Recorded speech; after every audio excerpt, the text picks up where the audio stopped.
네, 여러분 안녕하십니까. 홍성구 기자입니다. 소리가 많이 크게 들어가네요. 네. 지금 저희가 방송을 곧 시작을 하겠습니다. 부인님 제일 먼저 들어오셨네요. 부인님 잘 들어오셨습니다.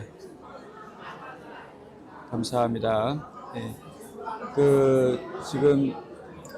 지금 진행이 될 방송은요, 다름이 아니고 칼라 샌즈 전 벨기에 대사님이시죠. 네. 칼라 샌즈 대사님이 지금 좀 전에 밖에 도착했다는 얘기를 들었습니다. 그래서 지금 원용석 기자가 사회를 보면서 대담하는 형식으로 이렇게 지금 순서가 좀 준비가 되어 있습니다.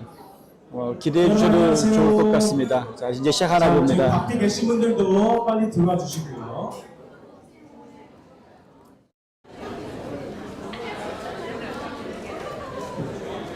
저희 그 중요한 게스트를 위해 시작하겠습니다.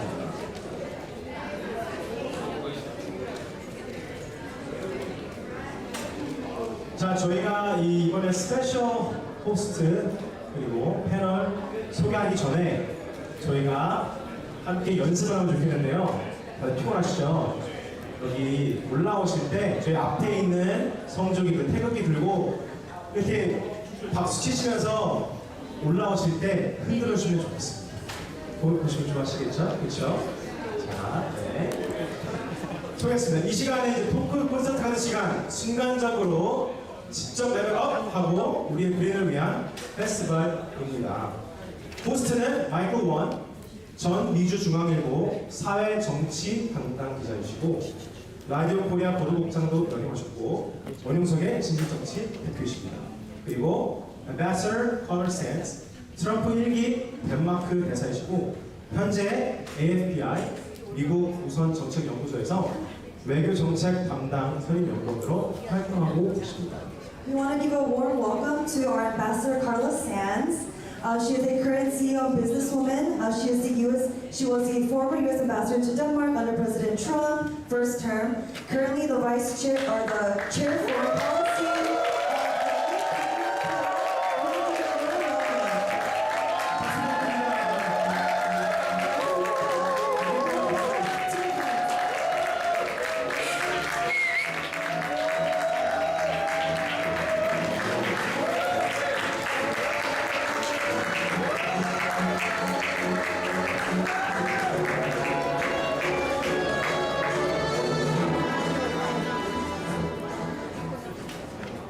Thank you very much, Ambassador Sands, to attend this event. It's so meaningful for all of us, especially in South Korea. The conservatives are being so suppressed right now, and they are looking for the United States to help them big time. Thank you, Michael, for welcoming me, and for all of you South Korean patriots. God bless you.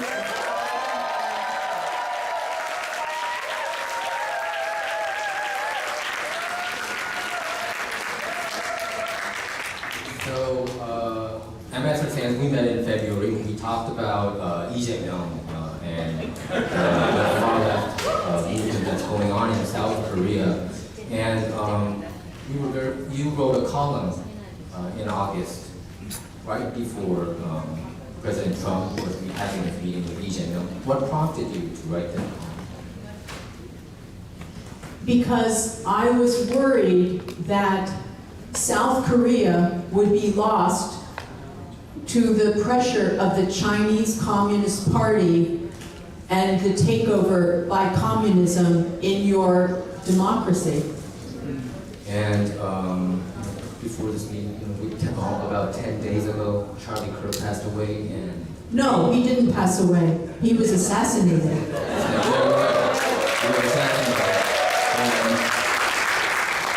I was doing my YouTube show, and I just couldn't believe it because Charlie Kirk was somebody, even though much younger than me, I looked up to. And You look so young. my body is pretty old. I feel it every day. I feel it every day. I have to roll my body. So, I had a rule.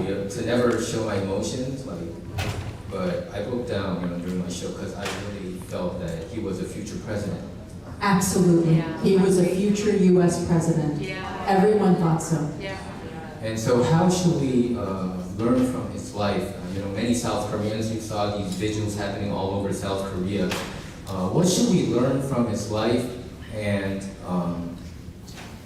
how should we move on from here and try to keep his spirit alive?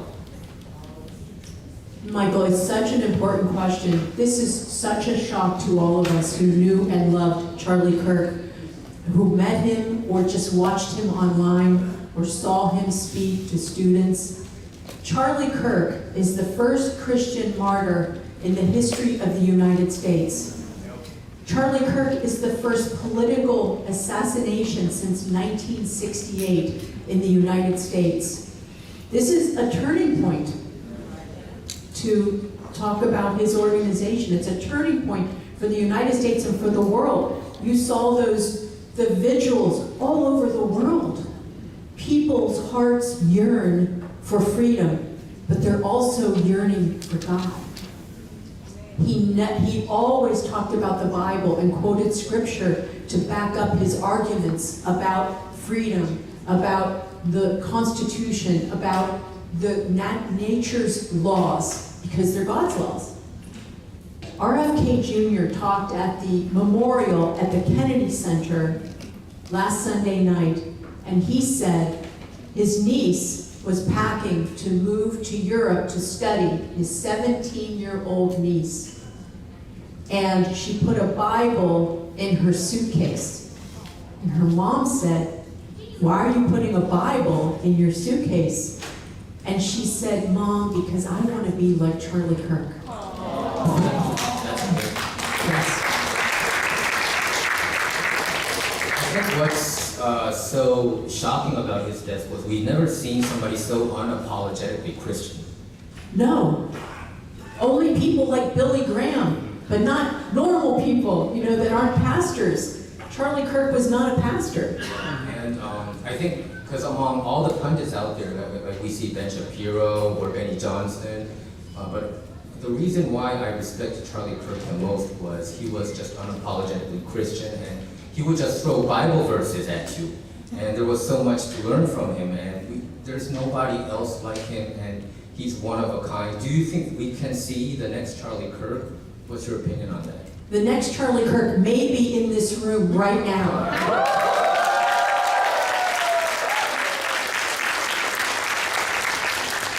In fact, I'm calling out all the young men and women in this room that are watching online, and I'm asking you to rise up and be fearless and passionate about your beliefs, about what is right and true. Charlie brought light where there was darkness.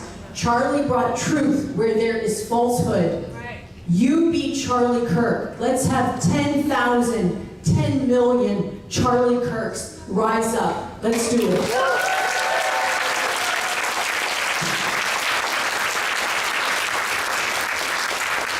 And right before his death, the last place he went to was, ironically, South Korea. He That's had an right. event there. And he was telling us to fight against CCP, communism. Yes.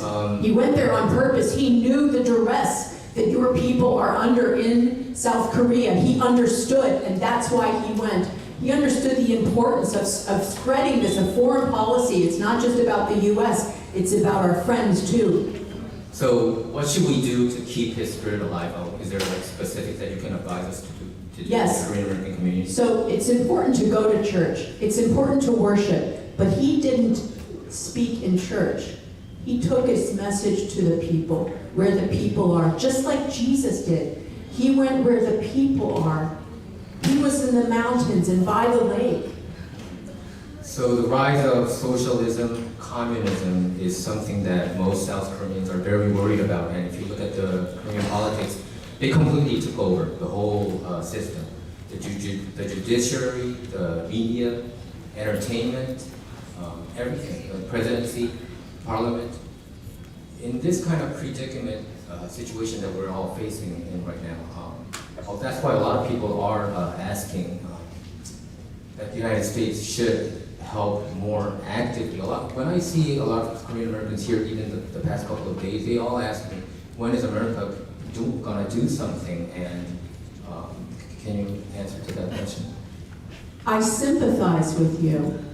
In the United States, the left, the Marxists, have taken over every institution. It's not just South Korea, it's worldwide. We have been so nice and so asleep at the switch. We have been in our churches and not in the community and watching over these institutions. It's within our country and it's the international institutions. Both we have allowed the Marxists to take over. We have been too nice. We need to model Jesus, but we need to fight to save our countries and save the globe from worldwide communism for our children and for our children's children. It seems like communist nations, when they try to brainwash people, they attack churches, Christianity. And in South Korea recently we had Pastor Son Hyun-bo who got arrested for just voicing his opinion. And we have some speakers here that's also very scared of their, I wouldn't say scared, they're not scared, but they're on the hit list, so to speak, they're on the blacklist. Can you talk about that? I sympathize with your pastors that they are trying to jail and that they are suppressing their freedom of speech. This is part of the globalist and the Marxist plan to silence the voices, because when young people hear the truth and the good news from conservatives, from Christians, they generally like it. So they don't want them to hear this. And if you think about what happened during COVID, they arrested pastors also in Canada, in the United States. They sued pastors if they would open their churches. So it was an attempt to globalize and take over globally the world and take our freedoms away. And we must fight against this in our nations and with the international organizations. We have to fight to win. And so wherever you have influence, whether it's speaking to the media, talking to your friends, if you're on a board, speaking out, do not hide your voice. Pray for guidance, pray for strength, and then be bold. Be bold and think about how Charlie was out and bold, out in front. We have to be informed and then share the good news, but with strength.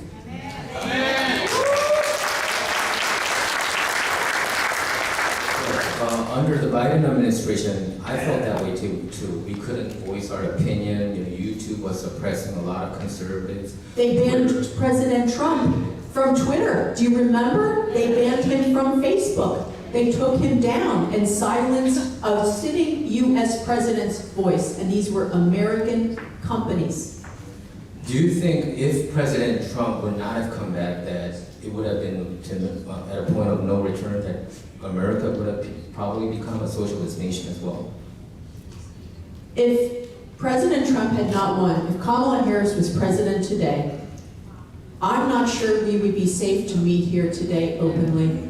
And if Elon Musk had not bought Twitter, I don't think any of us would have a voice on social media. His exposure with the Twitter files, the government colluding with the social media companies, broke the dam. Without those things happening, I do think that we would have lost the majority of our freedoms. So we are very blessed. President Trump won and Elon Musk bought Twitter.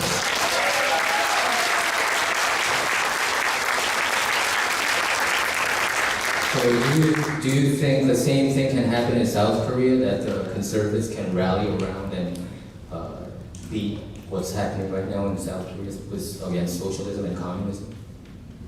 How badly do you want to win? How badly do you want to win? 네? 얼마나 이기고 싶습니까?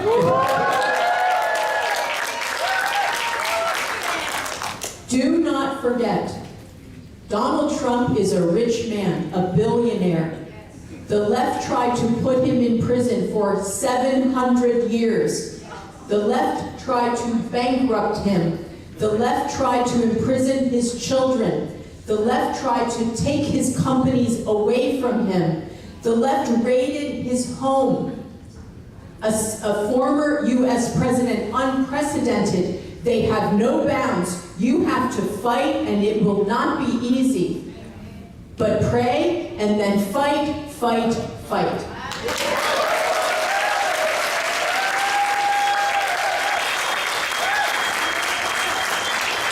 So I think the reason why President Trump made such a miraculous comeback was because President Trump is also one of a kind. We said Charlie Kirk is one of a kind. There's going to be nobody like him. And I do believe President Trump, I personally put him along the greats of George Washington, Abraham Lincoln, and President Trump. That's how I believe are the greatest American presidents in history. And in South Korea, I hear this a lot from the conservatives who I talked with. I talked with them continuously, and what they told me was they need to find a leader like that, like Trump. And that's the biggest missing part.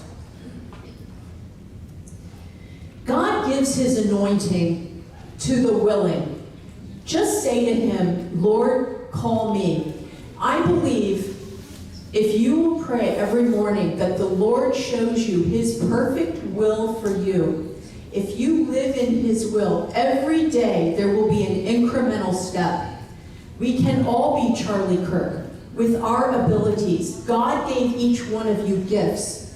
Use them. Don't hide them. Be bold. There's the verse, be not afraid. Be not afraid. Remember, the joy of the Lord is our strength. Charlie was a happy warrior.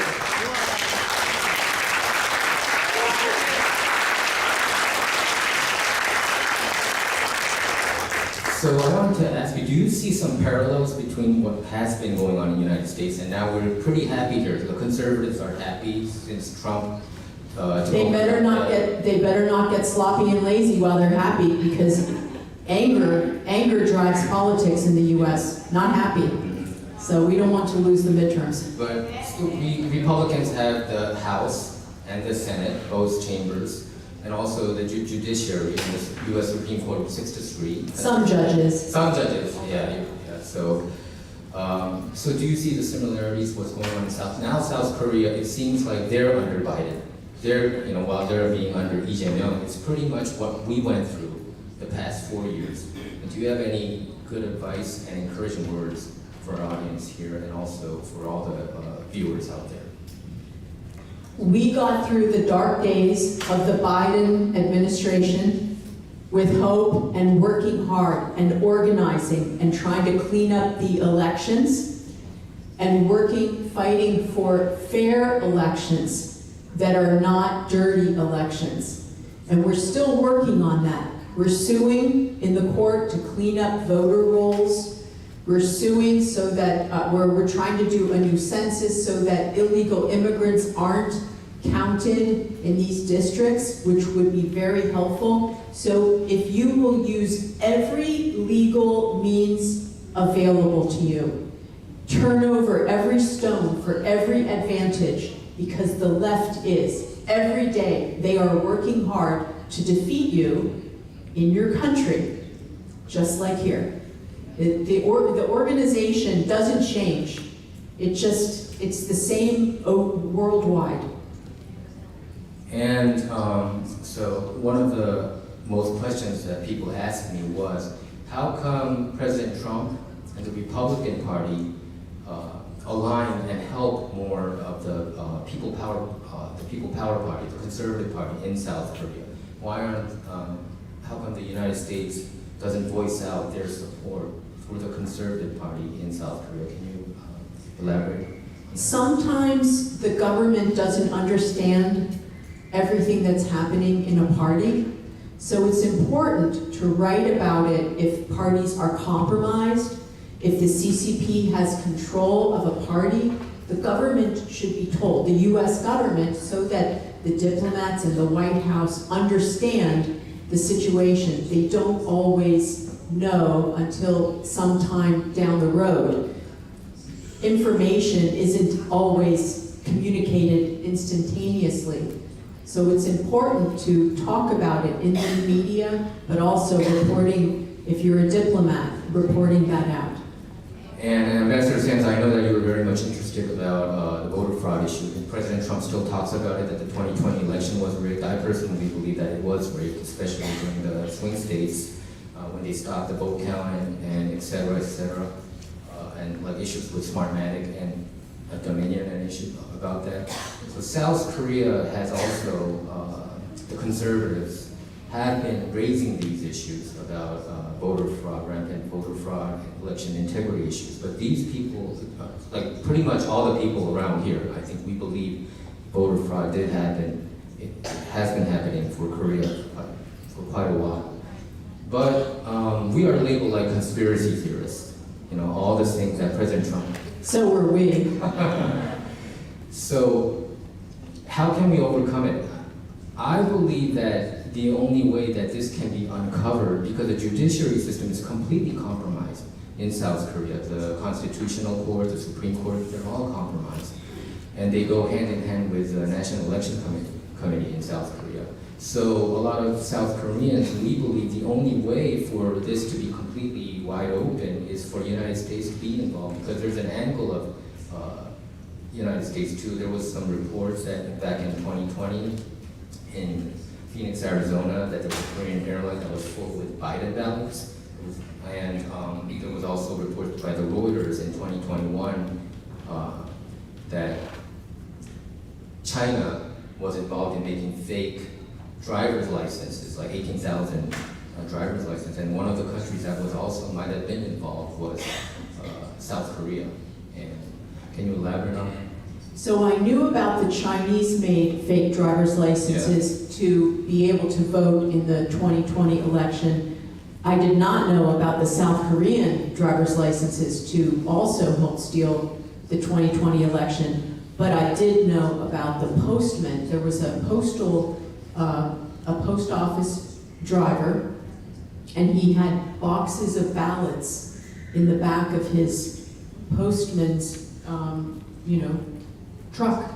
And they came from New York to Pennsylvania, and they were stuffing the ballots in the boxes in Pennsylvania. So, and we saw in the US in 2020 all those flat ballots that had never been folded. We saw ballots received before they were sent. We saw the same images in South Korea with the flat, unfolded mail-in ballots. Well, we all know it's impossible. So President Trump is pressing to have paper ballots, same-day voting. U.S. elections are not a national issue. They're a states' rights issue. But there may be a way, he may find a legal mechanism to make this happen. If he does, our elections will be much cleaner. He wants voter ID, same-day voting, paper ballots, unless you are physically unable to get to the polls.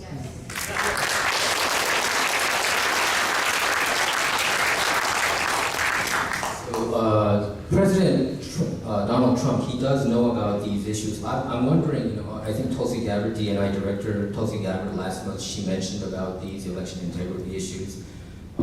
Is she focused currently on the domestic election issues right now, what's happening in America?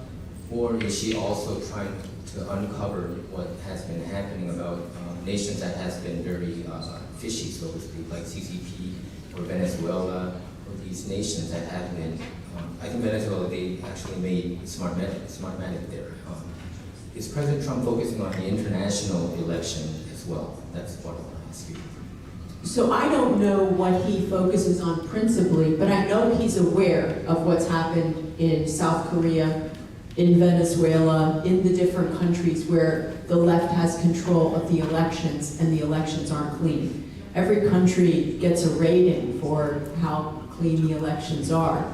And using paper ballots, I think it was it Taiwan? That France for sure has one-day voting, paper ballots, and they hand count them. And they have done studies, and most of the world does not use mail-in ballots because they know that they are corrupt.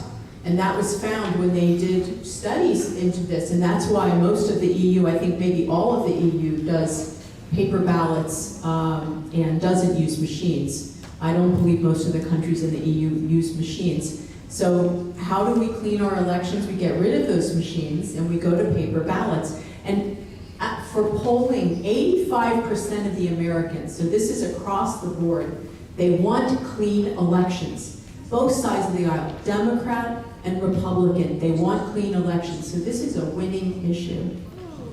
And do you know the election expert named Patrick Byrne? I know I'm asking you a question that I didn't prepare, but Patrick Byrne, he mentioned about Venezuela being the mecca of the entire international election voter fraud cartel.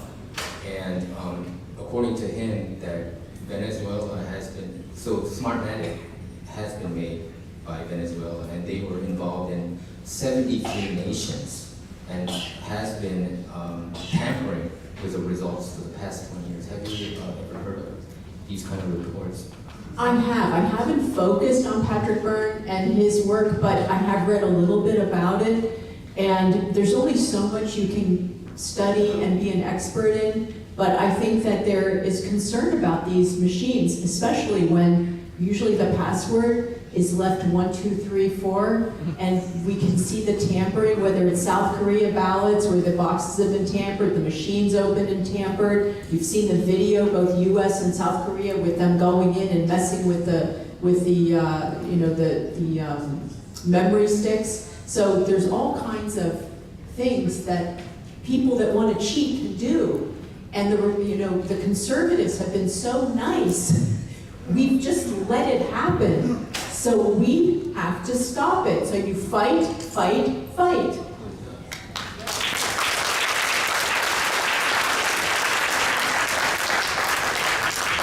So we South Koreans, we believe that America is our best friend.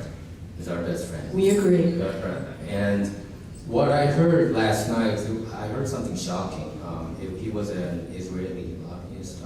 We just talked back and forth, and then what he told me was, yeah, I don't see you guys. I haven't seen you guys for the past 2-3 decades. So what he said was he has never seen a Korean, American or a Korean, fighting for their cause in America, in Washington, D.C. For their own cause? For South Korea's conservative cause. And I wanted to ask you, I think a lot of South Koreans don't know how to make inroads. It seems like countries like Israel or even Japan, China, they have inroads. He told me that, the Israeli lobbyist, he told me, I see every other country, but South Korea, we have none.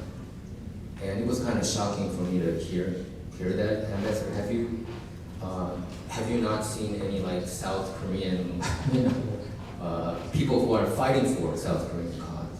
So, being affiliated with America First Policy Institute, I have been approached by more Japanese trade people, and certainly I've heard from Israeli people advocating for their issues.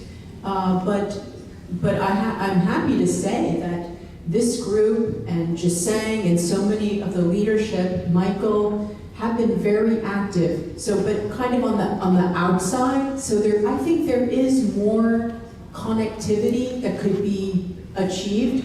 But I would say it's different, but it's a kind of softer power. Do you understand? Yes, because we were pretty much speaking frankly, and what he said is, Israel, for instance, was working for decades with America. For decades. Yeah, for decades. But what he said was he doesn't even feel anything from South Korea. He was supposed to meet some South Koreans, but he never had the chance. He talked to a lot of Japanese or Chinese. So what he told me was point blank, you guys got to just start from scratch. That you can't just hope everything shifts all of a sudden. Just that. I think a lot of people here wishes that President Trump says, publicly, put out a tweet saying, voter fraud is rampant in South Korea, or Lee Jae-myung is a fake president. But what he told me, what he advised me was that is not the way to go, that you have to go step by step. So I'm not going to tell South Korean businessmen to hire a lobbyist, but there is something to it. And I think that starting from scratch and building the business relationships, I know that there's investment that's going to be invested in the US from South Korea. That will be a big bridge builder, because then you're working with all the government departments and the White House and business people, and that creates really strong ties that I don't think can be broken. When it's strong trade, there's a definite incentive to have a close relationship, as you can see with us in Israel.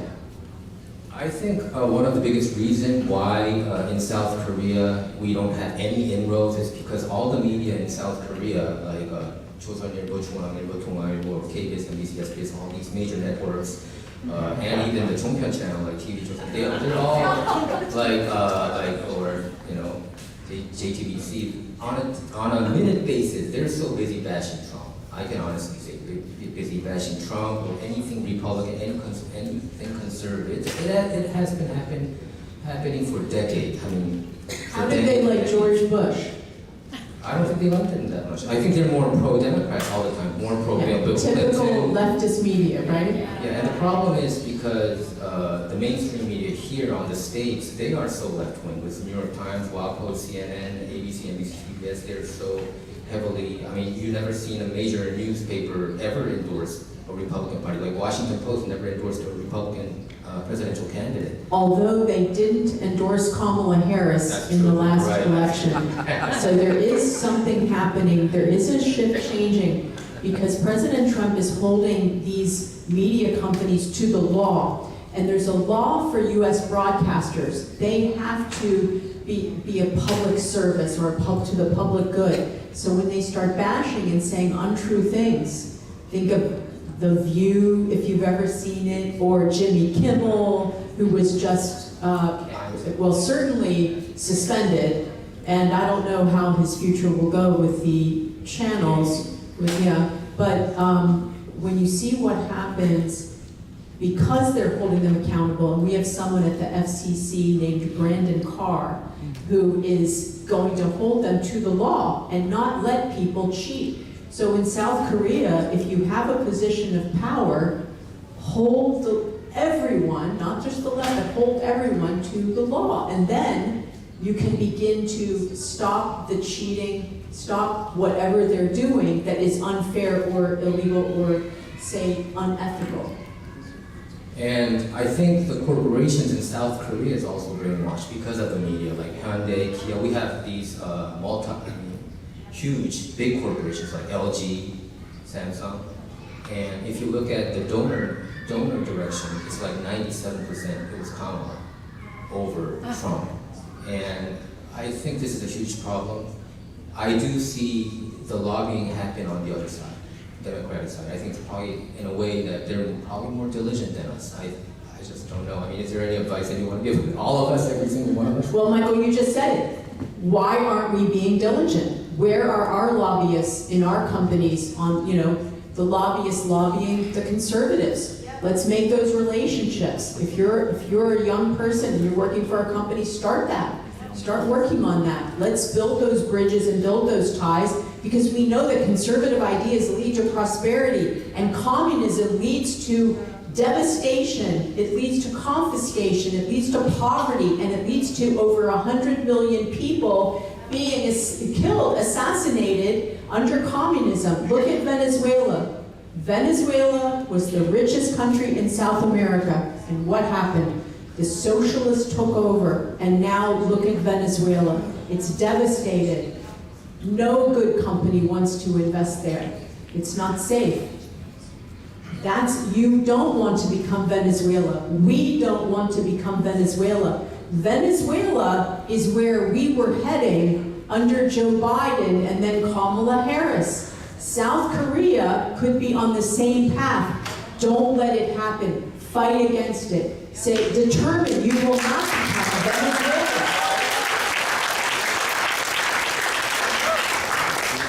So it's almost like a miracle. We remember when President Trump first ran for office, June 16th was 2015, And all the media was against him, right? Every single one, including, I don't think even Fox News was even that gung-ho about him in the first place, but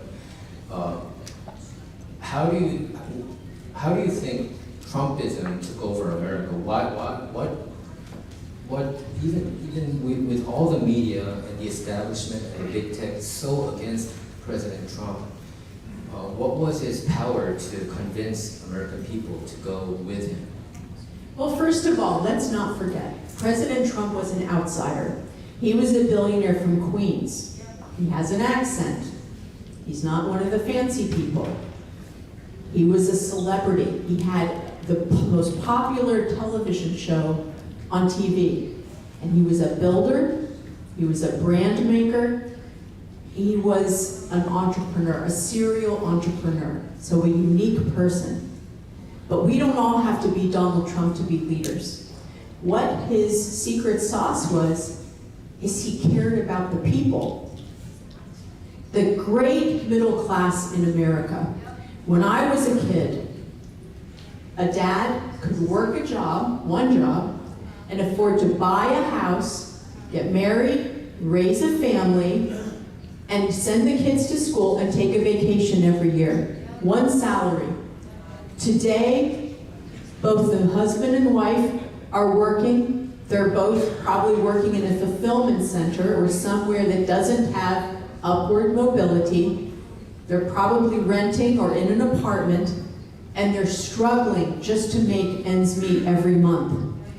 The American dream is that the middle class can thrive and flourish and have those little extras, and that their kids can do better than they did. That's the American dream. Donald Trump believes in that dream. And in his first administration, he increased the salary of the least educated more than any other people in our country and any other modern presidency. This administration, he's promising the average family will make up to $13,000 more a year. That $13,000 is a lot for a middle-class family. America, we are already rich just being born in America because it's a blessed land and we have abundance. But that big middle class, our majority of Americans deserve to have a shot that their kids can live a better life with more than they had. So he's restoring that American dream. And the first thing he did to do that is his one big beautiful bill.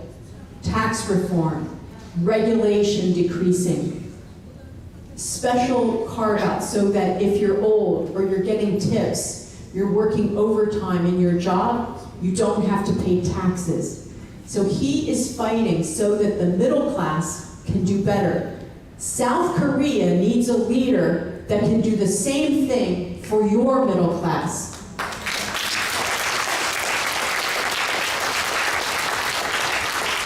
I want to say one more thing. I was with some of your South Korean friends recently, and they told me a shocking statistic. They told me that South Koreans are only having less than one child per couple, 0.7%. Please get married, have children. My greatest joy in my life was raising my dear beloved daughter and watching her grow and talking to her. Please don't miss that if you don't have to.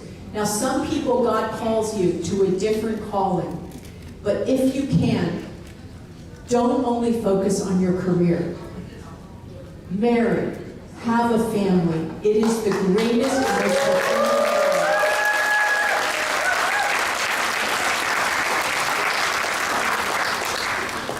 So, Ambassador Sands, we all know the preview of your, the meeting between President Trump and Lee Jae-myung. So, what was your assessment after the meeting? What was your takeaway?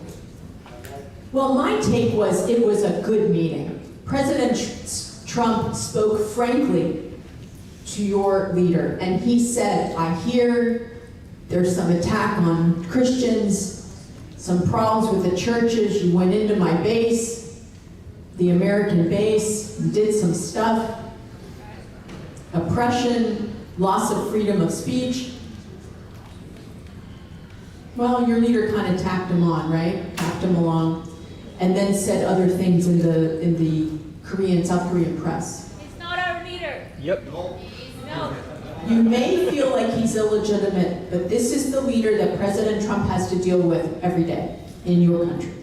So he is going to work with him so that we have good trade and good relations. He will have a good relationship with every world leader, and that's how it should be. But I hope you have a better election next time.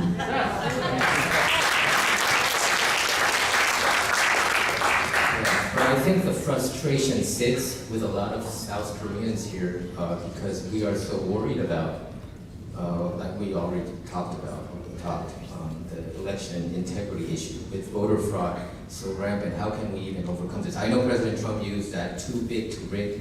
It worked. You do believe last year the left still tried to do something, right, against President Trump? They did, but we had, on the Republican side, we had the chairman of the Republican National Committee, a man named Michael Watley. And he hired the toughest, meanest lawyers he could find, and he put them in every single swing state where they were counting the ballots, and they had a war room. And in that war room, they had rapid response. So if there was a problem at a voting place, immediate communication, the lawyers went and they sent security after it, and they got after it, because we saw in 2020, kind of like your last election, the things that happened. I was working in Denmark as the US ambassador, and I watched in real time in Philadelphia how they turned away election officials and even the top attorneys sent specifically to secure that election. They put cardboard up over the windows so you couldn't see them stealing and changing the ballots. We saw the videos of pulling out boxes and suitcases of ballots, vans arriving in underground parking lots in the middle of the night when they stopped counting, and unloading boxes and boxes of ballots to steal that election. You have to fight preemptively. When they're elected, it's too late. Make a plan now. Start to fight now for the next time. And do not leave any stone unturned for every single action you can take. You have to be, what is it? Wise like a serpent.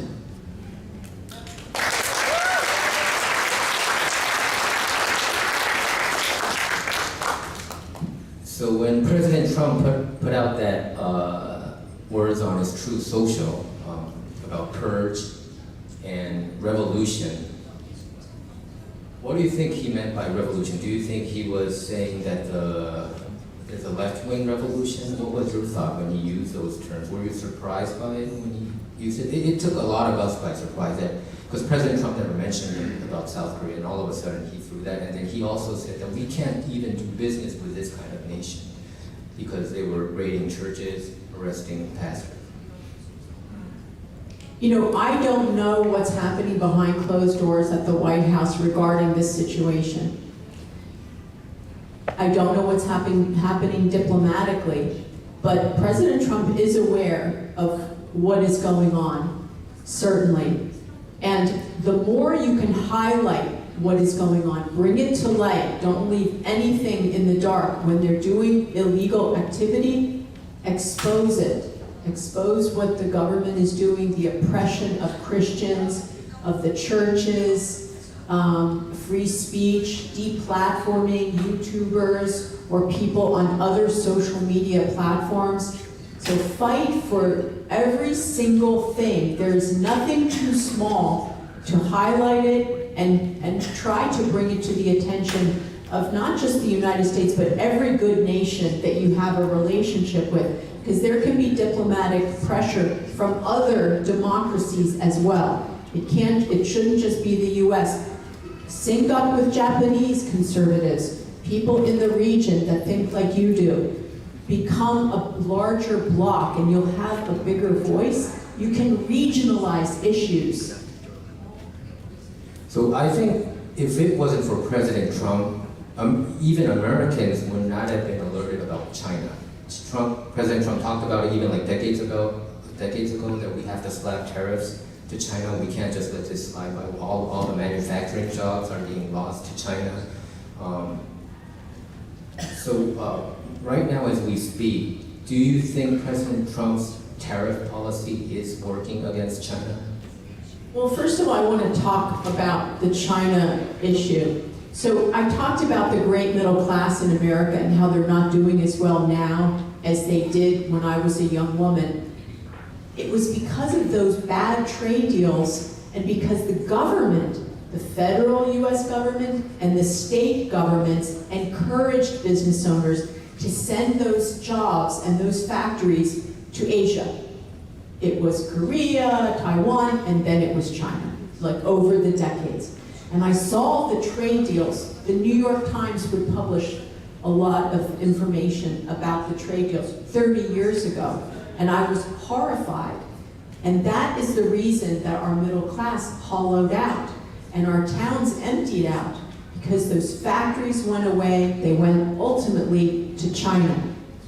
And President Trump was very acutely aware of this. Thank God he was elected, because just because people know doesn't mean something is done about it, right? You have to focus on it, and he has been hyper-focused. Remember in 2015, 2016, he'd say, China.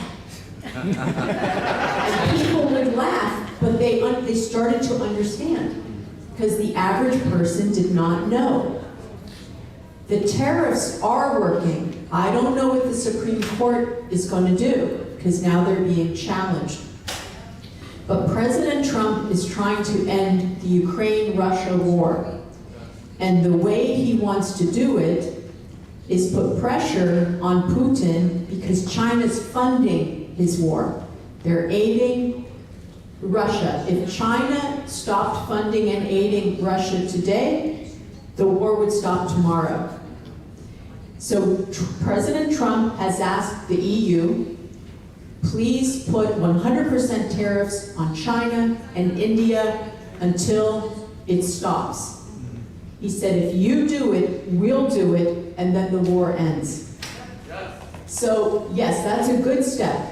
The problem, and he's already put the tariffs on India, but he's waiting for Europe to partner with him on this. Europe should. But I just talked to one of the diplomats this week, and he said, I'm not so sure. I'm not so sure that we're ready to put big tariffs on China, because we think you'll take advantage of it.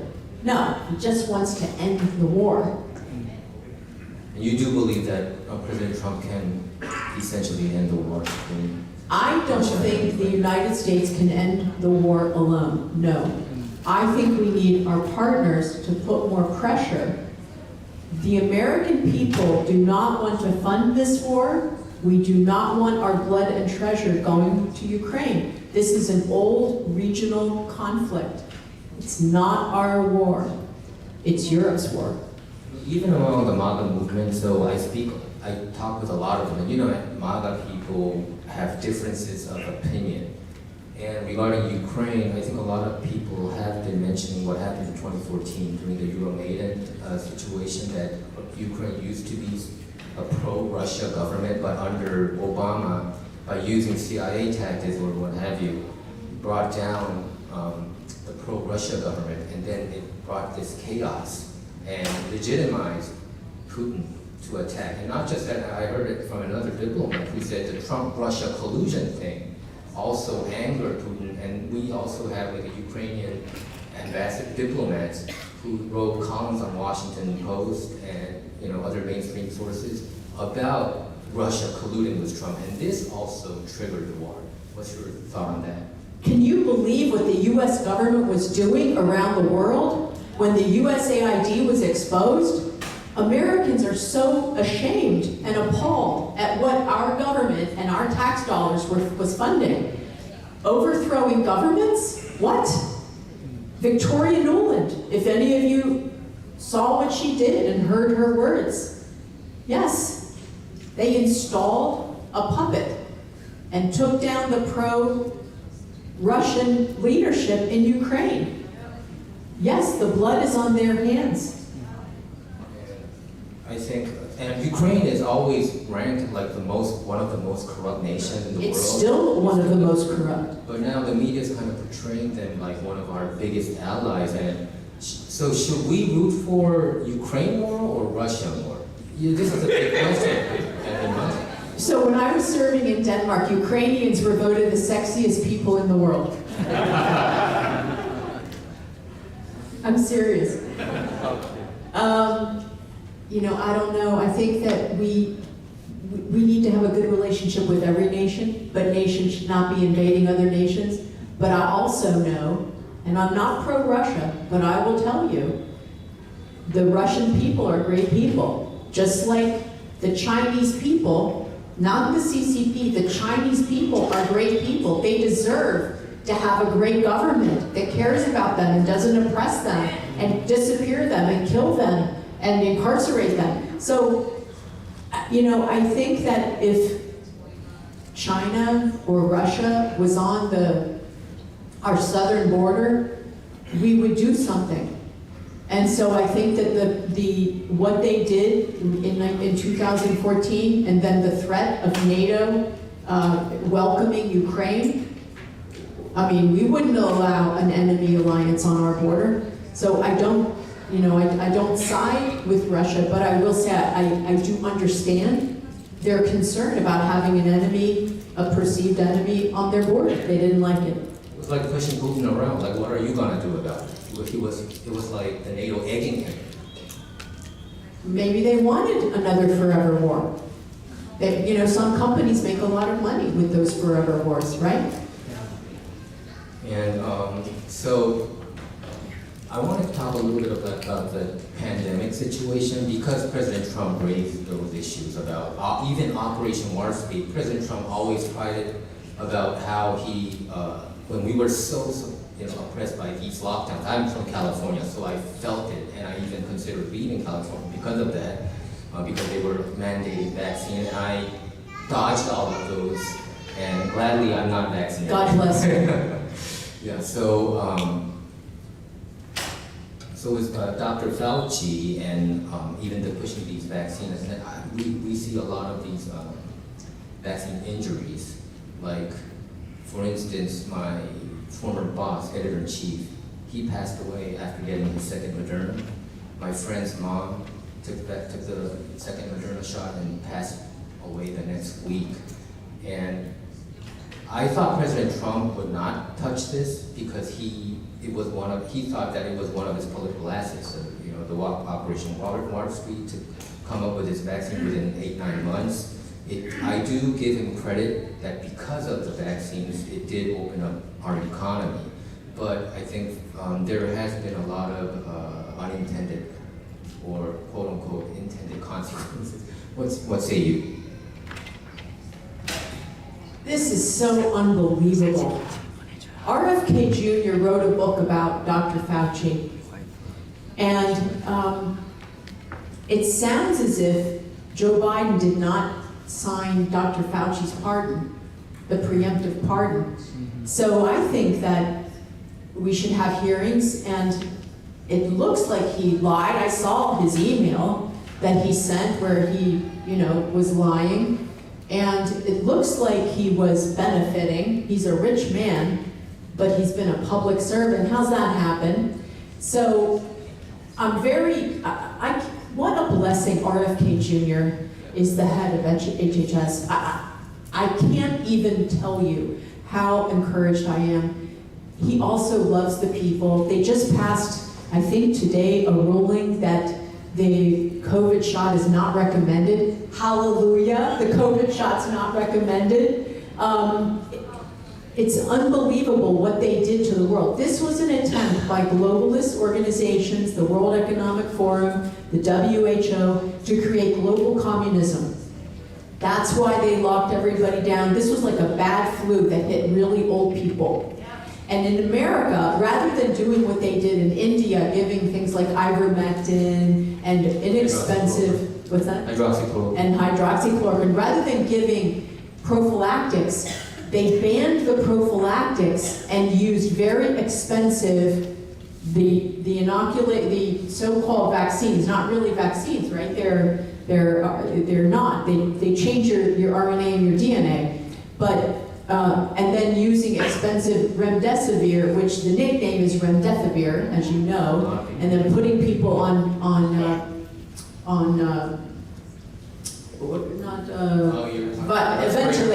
ventilators. And so between those, that deathly cocktail, here, Sweden never closed down. Denmark, the schools were open where I was in 3 weeks. People were so happy to come work in Denmark at my embassy and not be in Washington, D.C. because it was locked down. Our restaurants opened within a few months and our embassy operated normally, but there were places where nothing moved for a long time. And it was unnecessary. We needed to protect the old people, right? Make sure we kept them out of the public place, but the children and young adults should have been out. There should not have been, I mean, Sweden did it right, I think. Ultimately, they had a lower death rate, I think, than any other country. They stayed, in Western Europe, they stayed open.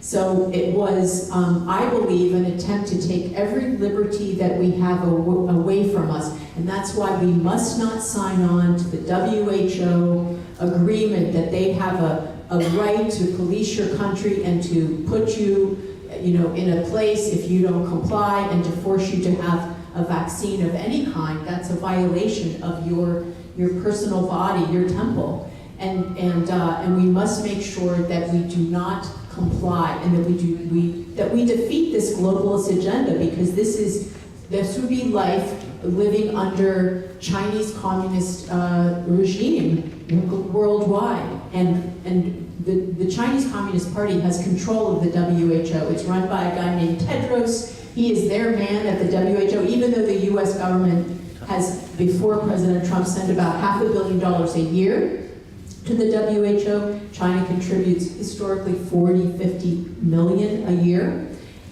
They have control of it, and they have many points of control at the UN, and they're attempting to write laws into international relations and laws that are with Chinese characteristics, so they're attempting to take over control of the world, and we must defeat that.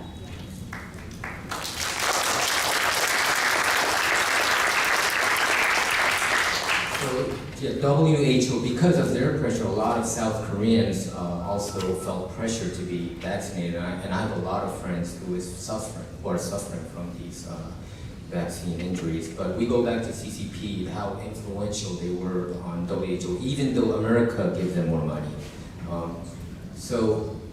I think it just came out today that President Trump will have a meeting with Xi Jinping in South Korea, Gyeongju, at APEC event.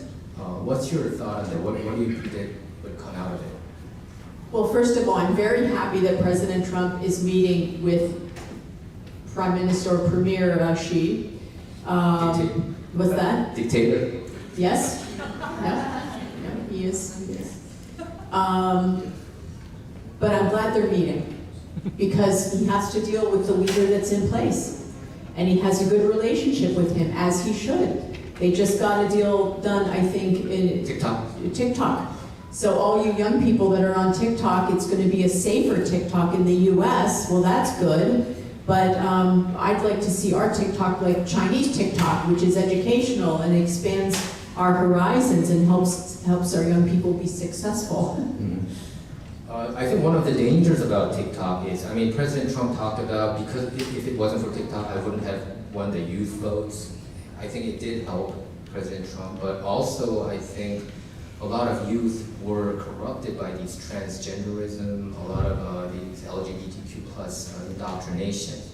And I think it's actually happening in the Korean American community. I think a lot of people here might not know, because I, as a reporter, reported about this a couple years back, about one of the Korean institutes. I went there, and the principal there told me that the teenage kids, these are all Korean American kids, that the number one biggest issue for them was LGBTQ plus issue, that they don't know whether they're a boy or a girl or a man or a woman. And there were some students who said that they're 1 week a boy, like another week like a girl. It's just crazy what these kids are being indoctrinated about, and it's so sad. And I'm talking about this. Those teachers and those people around those kids should be put in prison for what they're doing with their children. That's violating sexual predation is illegal.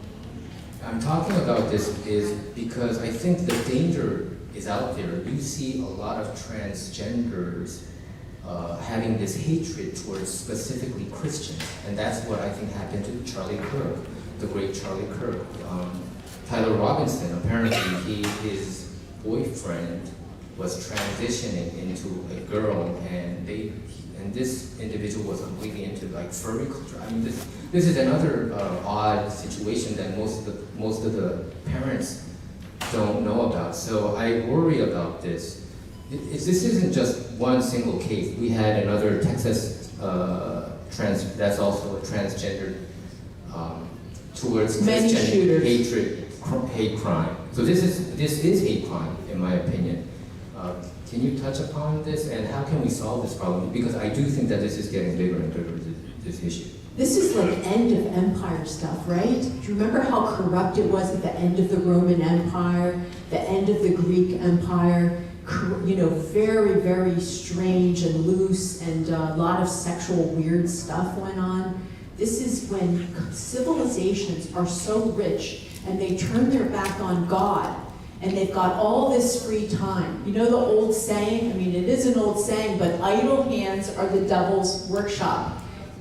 That's why we should be, you know, spending time on things that are good for our mind, good for our body. That's why I love President Trump's administration, where we have RFK Jr. saying we're going to be healthy, get off our devices, get outside and walk, we're going to eat healthy food, we're going to think healthy thoughts. And they talk about this, they talk openly about this, because what you think about and what you do is where you end up. So if you're looking at weirdo videos, your mind is going to end up there. So if it's on TikTok, or it's on social media, or it's in the school where the teachers are, you know, showing kids stuff that they shouldn't see, that stuff pollutes the mind, and what you think about is what you become. So I think that what the Trump administration is doing is really making a big U-turn for our country.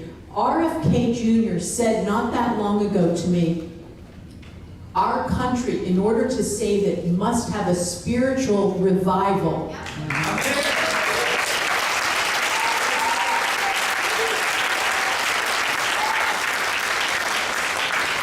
This is the first administration that I can remember in my lifetime where the administration, the heads of these departments, the cabinet members, pray together. They have worship services together. They are focused on God and godliness. Now, it doesn't mean they're going to do everything perfectly. They're not. But they're purposing to deliver God's will and God's intention in our country. It's unbelievable, and we are so blessed. So what's funny about that is what I heard was Europe rejected this idea. Supposedly they're the more liberal side of the Western world. But why in America this thing just spread like wildfire?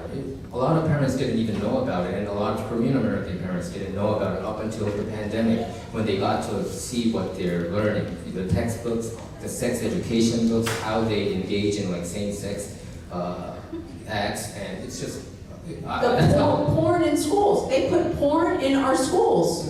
And the parents didn't know until COVID hit and the kids were in class, you know, in the home, and the parents are seeing this garbage. The teachers, the institutions have been taken over by the left and by, I would just say in many cases, by evildoers. They're doing evil in our institutions. It's in our schools. Our teachers are owned by the left. Most are from the left. In the colleges, what is it? 95% of the instructors are left in most universities. It depends. In sociology, it's like 100%. In the sciences, it's maybe 10% or 15% are not hard left.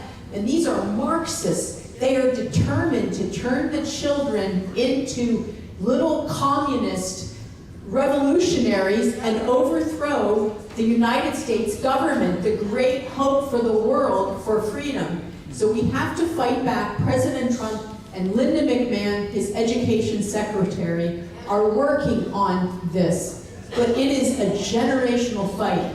We cannot forget, President Reagan said that freedom doesn't pass on in the blood from one generation to the next. It has to be fought for every single generation. And that's why those of us who are mature in this room are fighting now. But those of you who are young, the fight is passing to you. Be strong and courageous and fight. It's the education, it's the culture, it's the media, it's the press. I mean, in every way, we have to take these organizations, these institutions back. That's the #1 goal that we should have, is to put conservatives in every single position of power, because we know that we're fair-minded. We'll share ideas, but the left does not. They have one way, and that's revolutionary communism, and it's here in the United States today.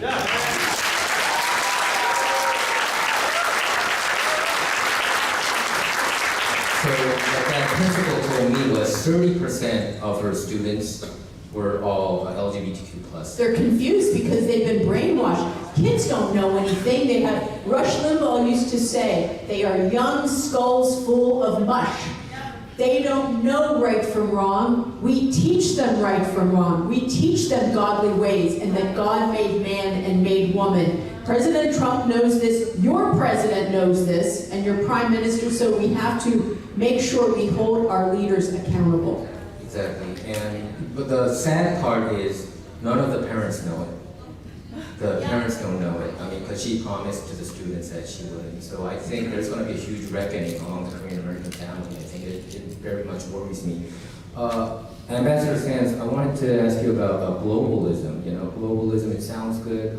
Many people thought that we're supposed to support it. What is your thought about globalism and the danger of globalism? Can you talk about that? Sure. So we can see around the world an attempt by the globalist organizations, whichever one they are, the UN, the World Economic Forum, that they want to dissolve sovereign borders and have a kind of global government. And they want immigration to be uncontrolled. Immigrate, no borders, let everyone in, and dissolve or dilute the cultures of each country. And the goal is to just basically do away with the rights of the people in each country and the laws that have been passed, and have a global communist regime. And they're making a lot of progress, right? The Agenda 2030, the UN Agenda 2030, what's happening.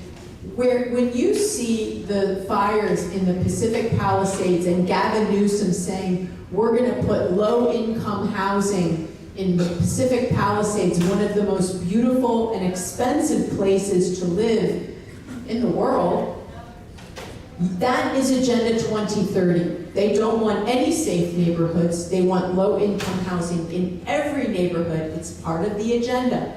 I went to Cirque du Soleil last night, and it looked like the agenda, the UN Sustainable Goals, another part of communism, the Sustainable Goals. It looked like up above. And all of the people, the grips, the people working to help the production, they were dressed in Mao jackets and Mao hats.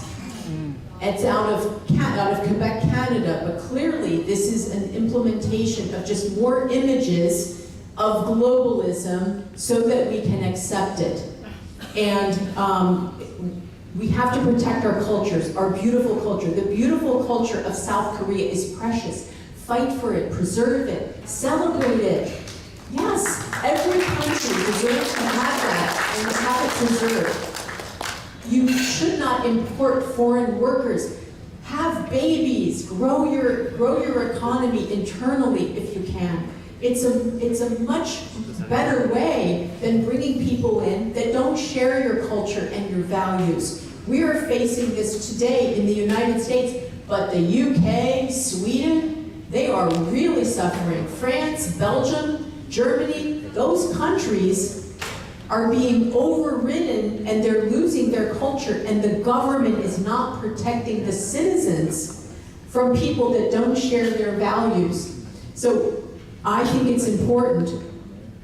My goal is that we would have good relations with sovereign nations, that we protect our border and our culture, that we have strong economies with inexpensive energy, hopefully domestic. If you can't get it domestically, buy it from a friend. I hope that we can also have strong defenses. We have a shared defense, South Korea and the US. This is how we have good friends and strong alliances.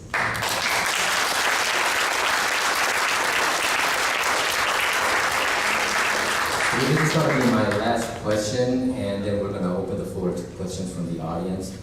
So what do you predict will happen between the trade deal with South Korea and the United States? President Trump talked about it the next day that he had some issues with South Korea during the cabinet meeting, and that they were trying to do something, but we're going to do it our way. So that's pretty much what he was saying. How do you think it's going to play? Well, I think President Trump expects the trade deals to go forward that they signed.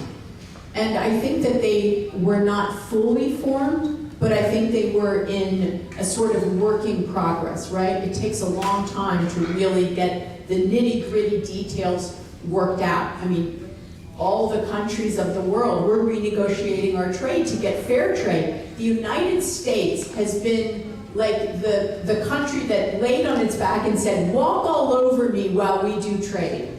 Because we had almost no tariffs and other countries had high tariffs on our goods. So our goods couldn't compete on a level playing field. That's not fair.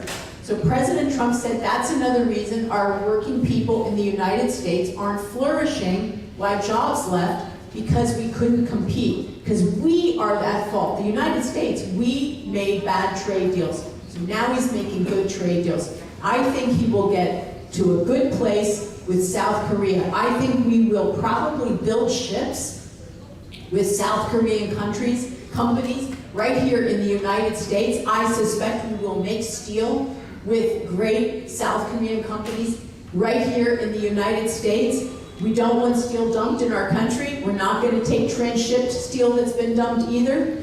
And I think that we will have more trade because of President Trump. And we've got some agricultural goods we'd love to sell to South Korea. So I think we'll get to a good place.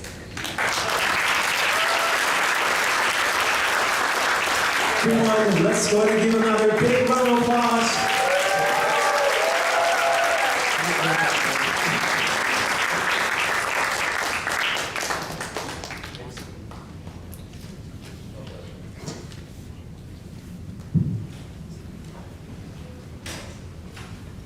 자, 질문, 저기 칼라 대사님한테 질문 드리신 분. 여기,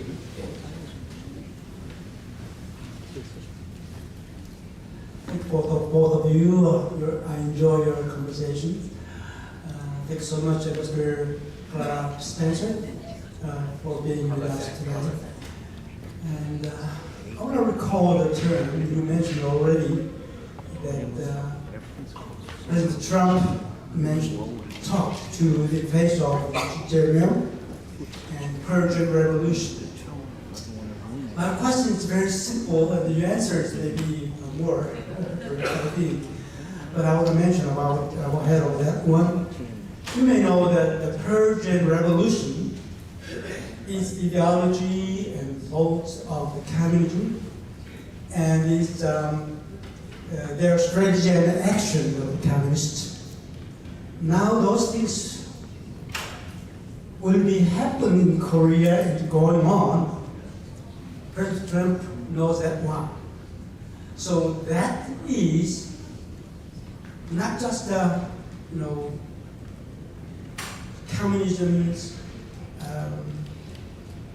ideology. They against democracy, against America, more than against Christianity. We have a background of all of those in the United States. We are not.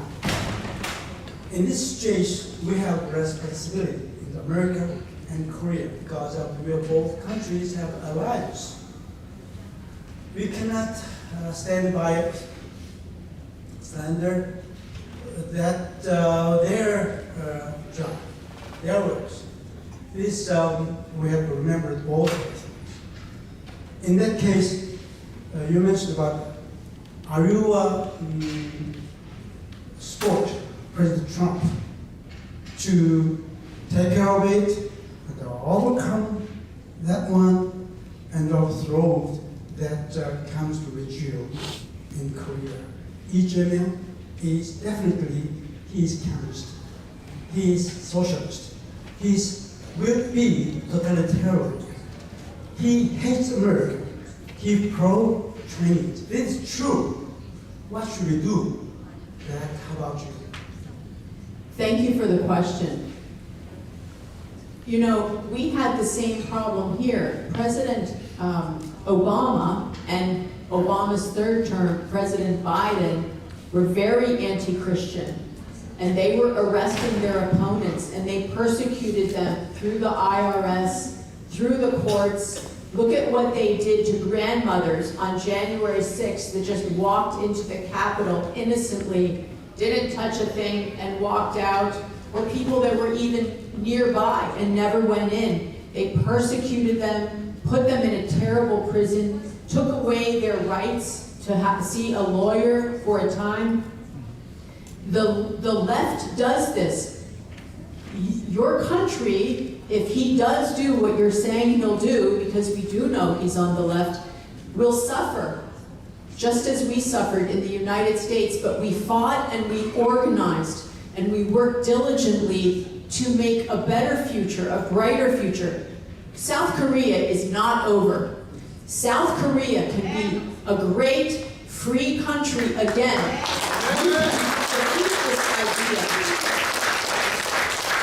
You're all smarter about these issues than I am, so you get your heads together, make a plan, and then fulfill that plan. Make your goals and work toward them, and you will be successful.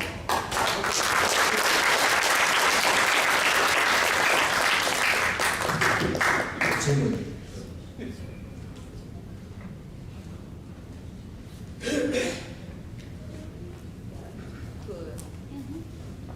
Lieutenant Colonel Chan Hong, you and I were in the initial roster of John Mills, the special election team.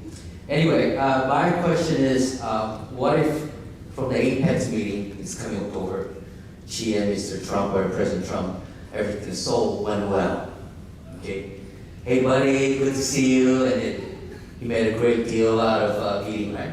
So what would happen to all these efforts of young people or Korean Americans and Koreans fighting for, we call freedom or whatever they were fighting for? I don't think Mr. Trump or President Trump doesn't want to jeopardize maybe the possible deal he might come up with the Mr. Xi. So what's the predicament? What do you kind of expect out of the meeting coming Apex? It's a great question, and nice to see you in person. Thank you for your service. I have to say this. Keep in mind, just as this gentleman said, President Trump's working on getting trade deals done. That is in his front of his mind to strengthen the U.S. economy. There are some things that will be put on the back burner, but they're still on the burner. So there will be a time for everything, but keep advocating. And you talked about not enough voices from South Korea in the U.S. and on the administration, so increase your activity. 마지막 질문 하나 더 받겠습니다. Oh, all right. Sorry. After I wasn't trying to be sexist. I just saw the conversation. Ambassador Sands, thank you very much. It was very honored to have you here. So everybody is really appreciate it. Thank you. Currently, do you have no job opening? I want to work for you. I came from Tennessee, but we do not have much time in Korea. We all know that 99% of the country is occupied, taken by the left, extreme communist. So we are at a very critical time. We don't have time. When President Trump says something like political rhetorics, a lot of interpretation, fake news fabricated, and they make great deal out of it and make something toward their interest. And everybody is, especially people living in South Korea, brainwashed. They cannot get away from it because they protected their lives, jobs, and family. That's the only reason. We can raise a voice here, outside of South Korea. So my question is very simple. Can you please advise President Trump to address what's happening in South Korea? Very straightforward, simple word. Hey, stand up and fight against the communists. Please stand up. That's what we really need. That will really greatly mobilize South Korean patriot movement. People have been out there for many years, from President Park, impeached 10 years ago. Same situation. They have a strong fatigue out there. They cannot just get away from job and then go to the street every day. They are peace-loving people. They cannot really do the damage like the leftists always do. We cannot assassinate people like that. We all know that we are peace-loving people, but we have a long-lasting fatigue. Please say it, and I think you are at the right position. America First Policy Institute. I want to really work for you. I can stand up here. So please, can you help us? We know this is an ideological war. This is a spiritual war. Yeah. Spiritual war. This is all about Jesus Christ. We all know that. He is the King. He is the Lord. So let's just stand up. That's what I'm asking. This will be the last question, and then. Okay, I am ready to say it in Korean because this is a really, really important issue. Okay, when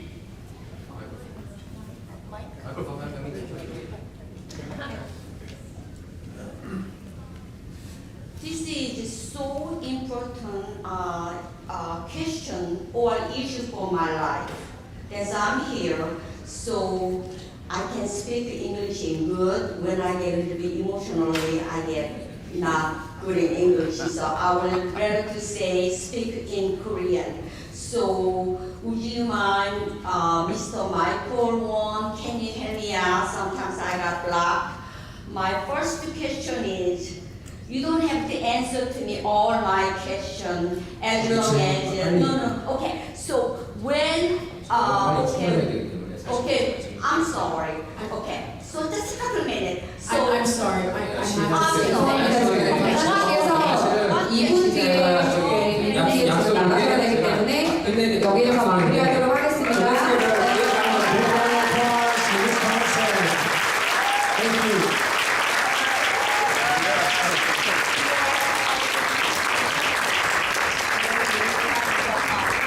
Okay, USA ambassador. 다 같이 박수 한번 더 드려볼까요? 감사합니다. 네. 뭐 지금 저희가 저녁 식사하기 전에 몇 가지 안내 말씀 있습니다. 먼저 여기 보시면 빈자리가 좀 남아있죠.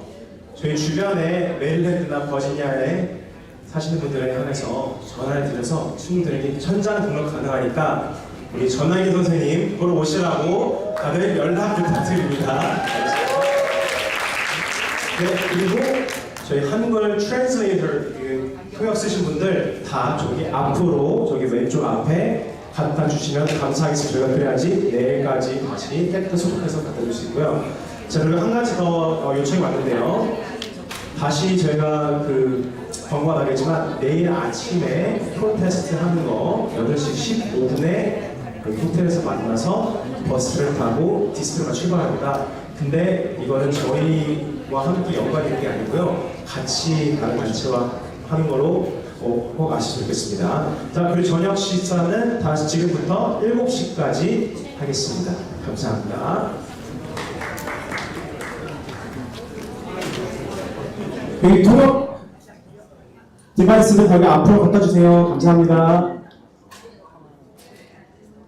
네, 여러분 잘 보셨는지 모르겠습니다. 지금 이제 칼라 샌즈하고 인터뷰는 뭐 시간 관계상 이분이 약속이 있어가지고 일찍 떠나셔야 되는 바람에 어쩔 수 없이 중간에 멈춘 거리 돼버렸는데 그렇게 됐고요. 마지막 질문이 정말 중요한 질문이었는데 뭐냐면은 지금 한국에 있는 그 조세균 저 대사 대리에 대한 질문하려고 했던 거였거든요. 네, 다음에 We don't have U.S. ambassador in 그러니까 Korea. But when are you able to?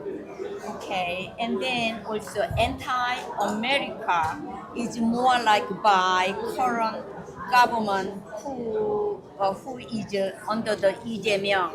Okay, so U.S. needs to be pay attention. You can be loser. You can be lose South Korea to China. It's my issue. It's the same as your issue. Could be more than our issue. Because if you're losing South Korea, and you're gonna losing all the Pacific area, and then also South Korea, they have a military news. Why not U.S. send some military base, military experience news broadcaster to reporter to send to Korea. So get a report and then come to U.S. and then South Korea having this kind of issue. So people will more give them a lot of credit for the real South Korea having trouble issue, becoming communism. The U.S. doesn't want to escalate. We don't want to escalate things. Okay, but still they can say something. We're gonna. I think they're gonna be very gentle with Korea until APEC starts. Right. So that's just a question. Yeah. That's okay. I think then in 1, 2, 3, 4 is really my issue. So they need to pay attention. 네. Right. Okay. Yeah. Right. Yeah. That's good questions. Right. Yeah. 그러나 U.S. will be very gentle until And then there's the meeting at the apex. So because Trump wants to jeopardize. and then also Korea gotta do first. We cannot expect all U.S. to walk in and step in us. But our 근데 U.S. cannot intervene at this point. Yeah. We have to do that. Yeah.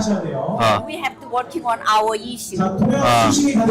Okay. Good questions. Thank you. That was it. 네. 예.